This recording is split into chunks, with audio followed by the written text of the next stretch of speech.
जय श्री कृष्णा। आप सभी का हार्दिक स्वागत है।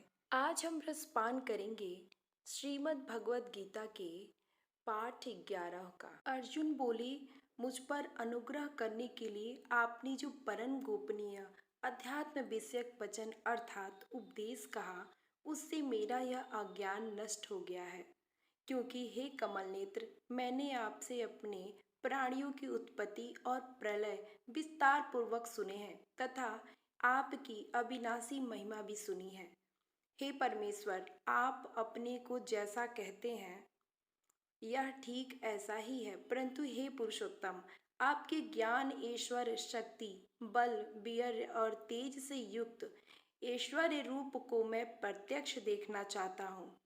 हे प्रभु, उत्पत्ति, स्थिति और प्रलय तथा अंतर्यामी रूप से शासन करने वाला भगवान का नाम प्रभु है। यदि मेरे द्वारा आपका वह रूप देखा जाना शक्य है तो ऐसा आप मानते हैं तो हे योगेश्वर, उस अविनाशी स्वरूप का मुझे दर्शन कराइए। श्री भगवान बोले, हे पार्थ, अब तू मेरे सैकड़ों हजारों नाना प्रकार के और नाना वर्ण तथा नाना आकृति वाले अलौकिक रूपों को देख। हे भरतवंशी अर्जुन, तू मुझ में आदित्यों को अर्थात अदिति के 12 पुत्रों को, 8 वसुओं को, 11 रुद्रों को, दोनों अश्वनी कुमारों को और 49 मरुरुद्रों को देख तथा और भी बहुत से पहले न देखे हुए आश्चर्यमय रूपों को देख। हे अर्जुन, अब इस मेरे शरीर में एक जगह स्थित चराचर सहित संपूर्ण जगत को देख तथा और भी बहुत कुछ देखना चाहता हो सो देख, परंतु तू इन अपने प्राकृत नेत्रों द्वारा देखने में निसंदेह समर्थ नहीं है। इसी से मैं तुझे दिव्य अर्थात अलौकिक चक्षु देता हूँ। इससे तू मेरी ईश्वरीय योग शक्ति को देख। संजय बोले, हे राजन, महायोगेश्वर और सब पापों के नाश करने वाले भगवान ने इस प्रकार कहकर उसके पश्चात अर्जुन को परमेश्वर युक्त दिव्य स्वरूप दिखलाया। अनेक मुख और नेत्रों से युक्त, अनेक अद्भुत दर्शनों वाले, बहुत से दिव्य भूषणों से युक्त और बहुत से दिव्य शस्त्रों को धारण किए हुए और दिव्य गंध का सारे शरीर में लेप किए हुए, सब प्रकार से आश्चर्यों से युक्त, सीमा रहित और सब ओर मुख किए हुए विराट स्वरूप परम देह परमेश्वर को अर्जुन ने देखा। आकाश में हजार सूर्यों के साथ उदय होने से उत्पन्न जो प्रकाश हो, वह भी उस विश्व रूप परमात्मा के प्रकाश से सदृश कदाचित हुई।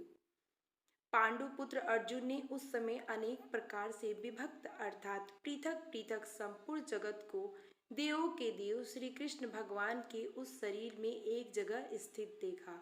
उसके अंतर आश्चर्य से चकित और पुलकित शरीर अर्जुन प्रकाशमय विश्वरूप परमात्मा को श्रद्धा भक्ति सहित सिर से प्रणाम करके हाथ जोड़कर बोले। अर्जुन बोले, हे देव, मैं आपके शरीर में संपूर्ण देवों को तथा अनेक भूतों के समुदायों को, कमल के आसन पर विराजित ब्रह्मा को, महादेव को और संपूर्ण ऋषियों को तथा दिव्य सर्पों को देखता हूँ। हे संपूर्ण विश्व के स्वामी, आपको अनेक भुजा, पेट, मुख और नेत्रों से युक्त तथा सब ओर से अनंत रूपों वाला देखता हूँ। हे विश्वरूप, मैं आपके न अंत को देखता हूँ, न मध्य को और न आदि को ही। आपको मैं मुकुट युक्त, गदा युक्त और चक्र युक्त तथा सब ओर से प्रकाशमान तेज के पुंज, प्रज्वलित अग्नि और सूर्य के सदृश ज्योति युक्त, कठिनता से देखे जाने योग्य और सब ओर से अप्रेम स्वरूप देखता हूँ। आप ही जाने योग्य परम अक्षर अर्थात परम ब्रह्मा परमात्मा है। आप ही इस जगत के परम आश्रय हैं। आप ही अनादि धर्म के रक्षक और आप ही अविनाशी सनातन पुरुष हैं, ऐसा मेरा मत है। आपको आदि, अंत और मध्य में रहित, अनंत सामर्थ्य से युक्त, अनंत भुजा वाले, चंद्र सूर्य रूप नेत्रों वाले, प्रज्वलित अग्नि रूप मुख वाले और अपने तेज से इस जगत को संतृप्त करने वाला देखता हूँ। हे महात्मा, यह स्वर्ग और पृथ्वी के बीच का संपूर्ण आकाश तथा सब दिशाएं एक आप से ही परिपूर्ण है तथा आपके इस अलौकिक और भयंकर रूप को देखकर तीनों लोग अति व्यवस्था को प्राप्त हो रहे हैं। वे ही देवताओं के समूह आप में प्रवेश करते हैं और कुछ भयभीत होकर हाथ जोड़े आपके नाम और गुणों का उच्चारण करते हैं तथा महर्षि और सिद्धों के समुदाय कल्याण हो ऐसा कहकर उत्तम उत्तम स्रोतों द्वारा आपकी स्तुति करते हैं।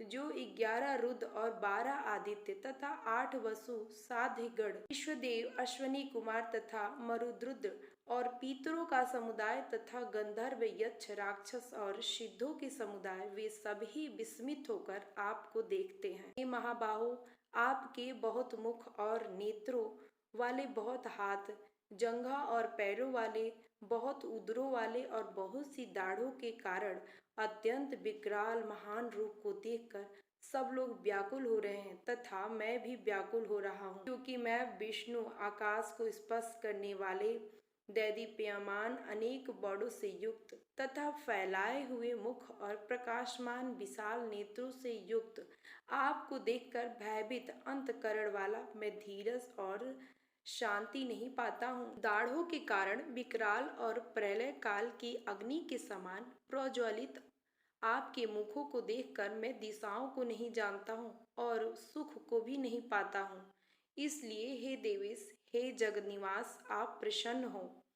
वे सभी धृतराष्ट्र के पुत्र राजाओं के समुदाय सहित आप में प्रवेश कर रहे हैं और भीष्म पितामह, द्रोणाचार्य तथा वह कर्ण हमारे पक्ष के भी प्रधान योद्धाओं के सहित आपके सब आपकी दाढ़ों के कारण विकराल भयानक रूपों में बड़े वेग से दौड़ते हुए प्रवेश कर रहे हैं और कई एकजुट हुए सिरों सहित आपके दांतों के बीच में लगे हुए दिख रहे हैं। जैसे नदियों के बहुत से जल के प्रवाह स्वाभाविक ही समुद्र के ही सम्मुख दौड़ते हैं अर्थात समुद्र के प्रवेश करते हैं, वैसे ही नरलोक के वीर भी आपके प्रज्वलित मुखों में प्रवेश कर रहे हैं। जैसे पतंग मोह बस नष्ट होने के लिए प्रज्वलित अग्नि के अति वेग से दौड़ते हुए प्रवेश करते हैं, वैसे ही ये सब लोग भी अपने नाश के लिए आपके मुखों में अति वेग से दौड़ते हुए प्रवेश कर रहे हैं। आप उन संपूर्ण लोगों को प्रज्वलित मुखों द्वारा ग्रास करते हुए सब ओर से बार बार चाट रहे हैं। हे विष्णु, आपका उग्र प्रकाश संपूर्ण जगत को तेज द्वारा परिपूर्ण करके तपा रहा है। मुझे बताइए, आप उग्र रूप वाले कौन हैं? हे देवों के श्रेष्ठ, आपको नमस्कार हो, आप प्रसन्न होइए। आदि पुरुष, आपको मैं विशेष रूप से जानना चाहता हूँ, क्योंकि मैं आपकी प्रवृत्ति को नहीं जानता। श्री भगवान बोले, मैं लोकों का नाश करने वाला बढ़ा हुआ महाकाल हूँ। इस समय इस लोकों को नष्ट करने के लिए प्रवृत्त हुआ हूँ। इसलिए जो प्रतिपक्षियों की सेना में स्थित योद्धा लोग हैं, वो सब तेरे बिना भी नहीं रहेंगे, अर्थात तेरे युद्ध न करने पर भी इन सब का नाश हो जाएगा। अतः तू उठ, यश प्राप्त कर और शत्रुओं को जीतकर धन धान्य से संपन्न राज्य को भोग। ये सब सूरवीर पहले से ही मेरे द्वारा मारे हुए हैं, तू तो केवल निमित्त मात्र बन रहा है। द्रोणाचार्य और भीष्म पितामह तथा जयद्रथ और कर्ण तथा और भी बहुत से मेरे द्वारा मारे हुए सूरवीर योद्धाओं को तू मार। भय मत कर, निसंदेह तू युद्ध में बैरियों को जीतेगा, इसलिए युद्ध कर। संजय बोले, केशव भगवान के इस वचन को सुनकर मुकुटधारी अर्जुन हाथ जोड़कर कांपते हुए नमस्कार करके फिर भी अत्यंत भयभीत होकर प्रणाम करके भगवान श्री कृष्ण के प्रति गदगद वाणी से बोले। अर्जुन बोले, हे अंतर्यामी, यह योग्य ही है कि आपके नाम गुण और प्रभाव के कीर्तन से जगत अति हर्षित हो रहा है और अनुराग को भी प्राप्त हो रहा है तथा भयभीत राक्षस लोग दिशाओं में भाग रहे हैं और सब सिद्धगणों के समुदाय नमस्कार कर रहे हैं। हे महात्मा, ब्रह्मा के भी आदिकर्ता और सबसे बड़े आपके लिए वे कैसे नमस्कार न करें, क्योंकि हे अनंत, हे देवेश, हे जगन्निवास, जो सत असत और उनसे परे अक्षर अर्थात सच्चिदानंद ब्रह्मा है, वह आप ही हैं। आप आदिदेव और सनातन पुरुष हैं। आप इन जगत के परम आश्रय और जानने वाले तथा जानने योग्य और परम धाम है। हे अनंत रूप, आपसे यह सब जगत व्याप्त अर्थात परिपूर्ण है। आप वायु, यमराज, अग्नि, वरुण, चंद्रमा, प्रजा के स्वामी ब्रह्मा और ब्रह्मा के भी पिता हैं। आपके लिए हजारों बार नमस्कार। नमस्कार हो आपके लिए, फिर भी बार बार नमस्कार। नमस्कार। हे अनंत सामर्थ्य वाले, आपके लिए आगे से और पीछे से भी नमस्कार। हे सर्वोत्तम, आपके लिए सब ओर से ही नमस्कार हो, क्योंकि अनंत प्रकार पराक्रमशाली आप समस्त संसार को व्याप्त किए हुए हैं। आपसे आप ही स्वरूप हैं। आपके इस प्रभाव को न जानते हुए आप मेरे सखा हैं, ऐसा मानकर प्रेम से अथवा प्रसाद से भी मैंने हे कृष्ण, हे यादव, हे सखे, इस प्रकार जो कुछ बिना सोचे समझे हठात कहा है। और हे अच्युत, आप जो मेरे द्वारा विनोद के लिए विहार, शय्या, आसन और भोज आदि में अकेले अथवा उन सखाओं के सामने भी अपमानित किए गए हैं, वह सब अपराध अप्रेम स्वरूप अर्थात अचिंत्य प्रभाव वाले आपसे मैं क्षमा मांगता हूँ। आप इस चराचर जगत के पिता और सबसे बड़े गुरु एवं अति पूजनीय हैं। हे अनुपम प्रभाव वाले, तीनों लोकों में आपके समान भी दूसरा कोई नहीं है, फिर अधिक तो कैसे हो सकता है। अतएव हे प्रभु, मैं शरीर को भली भांति चरणों में निवेदित कर प्रणाम करके स्तुति करने योग्य आप ईश्वर को प्रसन्न होने के लिए प्रार्थना करता हूँ। हे देव, पिता जैसे पुत्र के, सखा जैसे सखा और पति जैसे प्रियतमा पत्नी के अपराध सहन करते हैं, वैसे ही आप भी मेरे अपराधों को सहन करने योग्य हैं। मैं पहले न देखे हुए आपके इस आश्चर्यमय रूप को देखकर हर्षित हो रहा हूँ और मेरा मन भय से अति व्याकुल भी हो रहा है, क्योंकि आप उस अपने चतुर्भुज विष्णु रूप को ही मुझे दिखलाए। हे देवेश, हे जगनिवास, प्रसन्न होइए। मैं वैसे ही आपको मुकुट धारण किए हुए तथा गदा और चक्र हाथ में लिए हुए देखना चाहता हूँ। इसलिए हे विश्वरूपा, हे सहस्बाहो, आप उसी चतुर्भुज रूप से प्रकट होइए।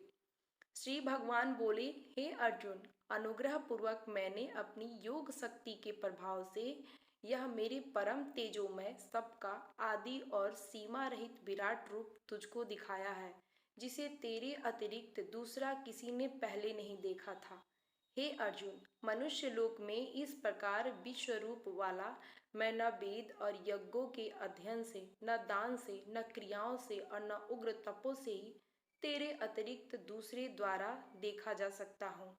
मेरे इस प्रकार के इस विकराल रूप को देखकर तुझको व्याकुलता नहीं होनी चाहिए और मूढ़ भाव भी नहीं होना चाहिए। तू भय रहित और प्रीति युक्त मन वाला होकर उसी मेरे इस शंख चक्र गदा चतुर्भुज रूप को फिर देख। संजय बोले, वासुदेव भगवान ने अर्जुन के प्रति इस प्रकार कहकर फिर वैसे ही अपनी चतुर्भुज रूप को दिखाया और फिर महात्मा श्री कृष्ण ने सौम्य मूर्ति होकर इस भयभीत अर्जुन को धीरज दिया। अर्जुन बोले, हे जनार्दन, आपके इस अति शांत मनुष्य रूप को देखकर मैं स्थिर चित्त हो गया हूँ और अपनी स्वाभाविक स्थिति को प्राप्त हो गया हूँ। श्री भगवान बोले, मेरा जो चतुर्भुज रूप तुमने देखा है वह सुदर्शन है, अर्थात उसके दर्शन बड़े ही दुर्लभ हैं। देवता भी सदा इस रूप के दर्शन की आकांक्षा करते रहते हैं। जिस प्रकार तुमने मुझको देखा है, उसी प्रकार चतुर्भुज रूप वाला मैं न वेदों से, न तप से, न दान से और न यज्ञ से ही देखा जा सकता हूँ। परंतु हे परमपत अर्जुन, अनन्य भक्ति का भाव विस्तार पूर्वक कहा है। इस प्रकार चतुर्भुज रूप वाला मैं प्रत्यक्ष देखने के लिए, तत्व से जानने के लिए तथा प्रवेश करने के लिए अर्थात एक ही भाव से प्राप्त होने के लिए मैं भी शक्य हूँ। हे अर्जुन, जो पुरुष केवल मेरे लिए ही संपूर्ण कर्तव्य कर्मों को करने वाला है, मेरे परायण है, मेरा भक्त है, आसक्ति रहित है, संपूर्ण प्राणियों में वैरव भाव से रहित है, वह अनन्य भक्ति युक्त पुरुष मुझको ही प्राप्त होता है।